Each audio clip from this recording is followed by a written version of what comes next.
स्वागत है आप सभी का हमारे इस चैनल पर। तो आज के इस वीडियो में हम लोग पढ़ेंगे चीन और जापान के अति लघु उत्तरीय प्रश्न। ओके, दो नंबर वाले 50 शब्दों में अक्सर पूछ लिए जाते हैं। और इसके पहले मैं आपको बता दूं कि मैंने चीन का पूरा भूगोल पढ़ाया है, जापान का पूरा भूगोल पढ़ाया। ओके, प्रश्नों के माध्यम से मैंने पूरा का पूरा भूगोल पढ़ा दिया चीन और जापान का। तो उसको आप देख सकते हैं, वो 8-8 नंबर के और 10-10 नंबर के सारे प्रश्न मैंने करा दिए हैं, आप हमारे चैनल पर देख सकते हैं। तो चलिए हम लोग शुरू करते हैं अति लघु उत्तरीय प्रश्न। और आज के इस वीडियो में हम लोग 8 प्रश्नों को लेंगे। चीन और जापान का भूगोल अति लघु उत्तरीय प्रश्न है। तो चलिए हम लोग प्रश्न देखते हैं। देखिए पहला प्रश्न है, ये प्रश्न उत्तर है। ओके, पहला प्रश्न और उत्तर आप देखिए। सुदूर पूर्व एशिया के देशों के नाम लिखिए। सुदूर पूर्व एशिया के देशों के नाम चीन, जापान, उत्तरी कोरिया, दक्षिणी Korea, Taiwan, Macau, Hong Kong, Mongolia. इतने सारे जो देश हैं ये सुदूर पूर्व एशिया के देश हैं। ओके, चीन, जापान। देखिए कितना आसान है याद करना। चीन जापान को एक साथ में ले लीजिए, उत्तरी कोरिया दक्षिणी कोरिया को एक साथ में ले लीजिए, मकाओ और मंगोलिया को एक साथ में ले लीजिए, हांगकांग और ताइवान को एक साथ में ले लीजिए। ओके, देखिए माँ से मकाओ, माँ से मंगोलिया, मकाओ मंगोलिया, चीन जापान, उत्तरी कोरिया दक्षिणी कोरिया, 6 हो गए। और 2 आपको याद रखना है, ताइवान और हांगकांग। तो ये सुदूर पूर्व एशिया के देश हैं।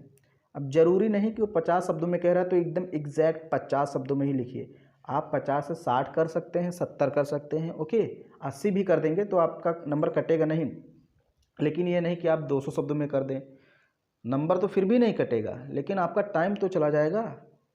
ज़्यादा लिखने पे आपको मतलब नंबर नहीं कटेगा, लेकिन टाइम जाएगा। लेकिन कम लिखेंगे, जैसे मान लीजिए अब आप 2 देश सिर्फ बता दें, चीन और जापान। भाई तो 2 देश आपको नहीं बताना, वो कह रहा देशों के नाम लिखिए। तो कम से कम आपको अगर कम से कम लिखना है तो 40 शब्द 30 शब्द में लिख दीजिए। ओके, ज़्यादा से ज़्यादा 70-80 आस पास होना चाहिए। अब आपसे वो पूछ रहा है सुदूर पूर्व एशिया के देशों के नाम लिखिए, आपने लिख दिया चीन और जापान, बस तो गलत हो जाएगा। ओके, आपका नंबर एक ही मिलेगा, 2 नंबर का होगा तो एक ही देगा। फिर दूसरा प्रश्न है यहाँ पर, चीन की नदियों के नाम लिखिए। ओके, तो मैंने चीन की नदियों पर डिटेल वीडियो बनाया है, उसको आप देख सकते हैं। चीन की नदियाँ जैसे हवांगहो नदी, यांगटी सिक्यांग नदी। अब ये थोड़ा सा आपको 1-2 बार पढ़ना पड़ेगा, नहीं तो आप नाम भूल जाएंगे, क्योंकि नाम चीन के बहुत अजीब होते हैं। हवांगहो नदी, यांगटी सिक्यांग नदी, वेई नदी, वू नदी, ली नदी, लियाओ नदी, मोती नदी, मिलांग नदी, आमोर नदी, ये सब चीन की नदियाँ हैं। तीसरा प्रश्न है, जापान के द्वीपों के नाम लिखिए। तो इसको भी मैंने आपको पढ़ाया है। ओके, जापान को प्राय 4 बड़े द्वीपों का देश कहा जाता है। मतलब द्वीप तो वैसे बहुत सारे हैं, लेकिन जो 4 प्रमुख द्वीप हैं उनका नाम आपको सिर्फ लिखना है। देखिए होकाइडो, होन्शु, शिकोकू और क्यूशू। ये मैंने आपको मानचित्र के माध्यम से वहाँ पर बताया है। पूरा लॉन्ग वीडियो देख लेंगे अगर आप, जो मैंने लॉन्ग वीडियो बनाए हैं, लॉन्ग प्रश्न, अगर उनको आप देखेंगे तो ये सारे 2-2 नंबर वाले प्रश्न आपके वैसे ही तैयार हो जाएंगे। फिर यहाँ पर है चीन के नगरों के नाम। चौथा प्रश्न, चीन के नगरों के नाम लिखिए। तो यहाँ पर देखिए वुहान, जहाँ से कोरोना वायरस की उत्पत्ति हुई थी।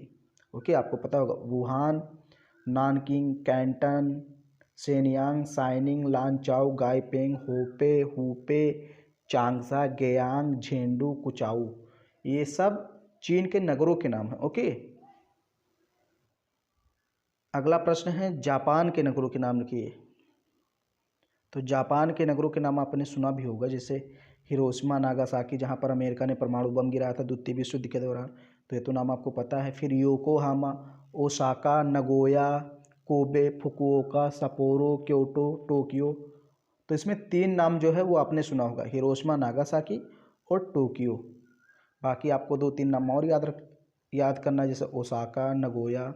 ओसाका के बहुत सारे सामान वगैरह भी आते हैं। ओके, मतलब इलेक्ट्रिक चीज़ें आती हैं। फुकुओका, साप्पोरो, क्योटो, कोबे, ये सब भी जापान के नगर हैं। फिर जो आज का छठा प्रश्न है, टाइफून किसे कहते हैं। टाइफून एक कम दबाव का ऐसा तूफान है जो समुद्र के गर्म इलाकों से उठता है। कहाँ से उठता है? समुद्र के गर्म इलाकों से। टाइफून पश्चिमी प्रशांत महासागर से उठता है और जापान, ताइवान, फिलीपींस से पूर्वी चीन की ओर बढ़ता है।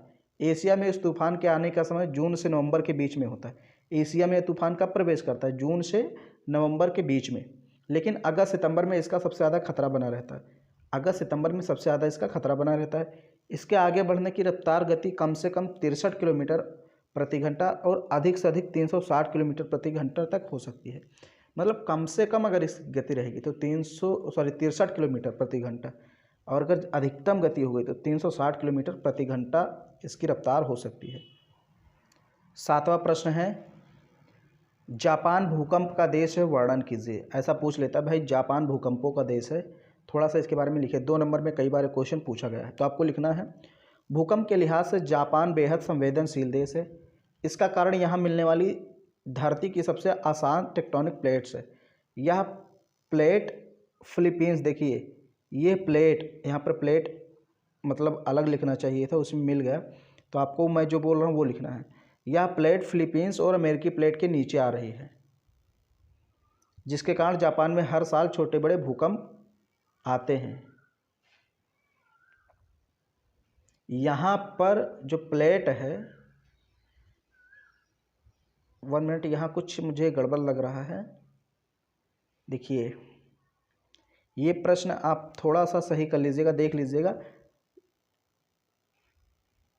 यहाँ पर होना ये चाहिए, देखिए मैं जो बता रहा हूँ वो लिखिए। थोड़ा सा यहाँ पर मिस्टेक है, यहाँ तक तो आपका सही। देखिए ये जो भूकंप के लिहाज से जापान बेहद संवेदनशील देश है, इसका कारण यहाँ मिलने वाली धरती की सबसे आसान टेक्टोनिक प्लेट्स, यहाँ तक आपका सही है। बट यहाँ से थोड़ा सा गड़बड़ होगा, जैसे यहाँ पर नहीं होगा, ओके, यहाँ पर होगा, यह नहीं होगा, यहाँ होगा, यहाँ, ओके। यहाँ प्रशांत महासागरीय प्लेट आपको लिखना है, यहाँ से लिखना है।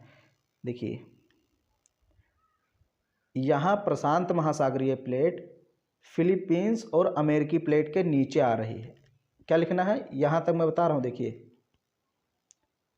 यहाँ से लेकर यहाँ तक के स्थान पर मैं बता रहा हूँ, इतना आपको कट करना है, फिर लिखना है यहाँ प्रशांत महासागरीय प्लेट फिलीपींस और अमेरिकी प्लेट के नीचे आ रही है।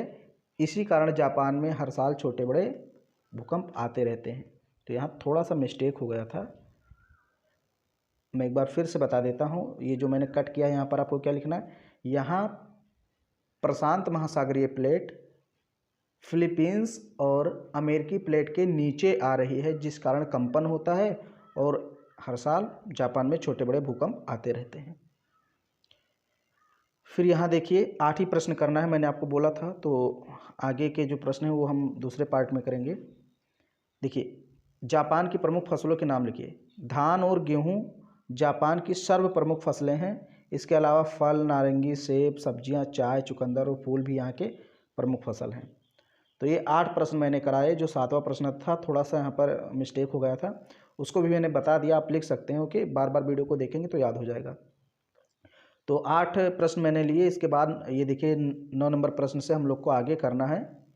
तो अगर वीडियो आपको पसंद आई तो उसको लाइक कीजिए, शेयर कीजिए। चैनल पर पहली बार आए हैं तो चैनल को सब्सक्राइब जरूर कीजिए।